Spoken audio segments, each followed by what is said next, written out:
uh, localization and the activity, lalo na yung fantasy world, yung students ay talagang so engaged in all your activities. You definitely knew your subject matter, all of you, very, very well. You were able, it is si Miss Christine Moratilla, you were able to sustain your energy, and you also kept your students glued to every activity and every discussion, that you conduct. Okay? Objectives yun. Very good. Congratulations. Si Miss Catherine, okay, ang maganda ng visuals. Ito yung Jollibee. Yes, ma'am. Okay, touch na touch ako doon.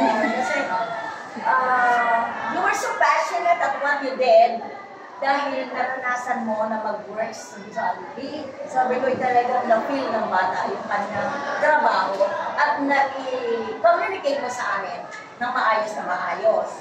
Okay, very good visual aids, lalo na yung parang, yung gano'n, yung organizer, na parang dinala mo ang Jollibee at ang paso. Counter shelves. Yung tatlong hilera doon na lalo yung mga food. Oh, okay. May puna lang po ako. Ating palitan yung ating MENU na menu, that's menu. When we mean, a list, even yung sa computer, menu pa rin yun. Parang sa Meraya mo yung MEN, tapos Y, ganun. Okay. Menu. Okay, list of dishes sa isang restaurant. Okay po. Very good visual aids. Students' learning is very engaging, interactive, and a lot of fun. Talaga naman kami nag-enjoy din eh. Localization, yung El Pasubat and the other festivals dito sa ating area. Valuing, very good. Very good. Ayun po. Tapos, discussion of the lesson was done in a very creative way. Napaka-creative talaga. Tapos, lahat sila, lahat. Okay.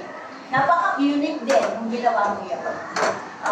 You know how to make variations in the tone of your voice. Sabi nga namin, mas namin, oh, nagpapara siya. Nung medyo tumataas na at naibigit na ito, bibilabang, nag-lower, isang note, lower. Which is good. Okay. Kailangan marunong tayo na gano'n. Congratulations, very, very good. Nag-enjoy mo kami. Number 6, yung ating last. Talagang lahat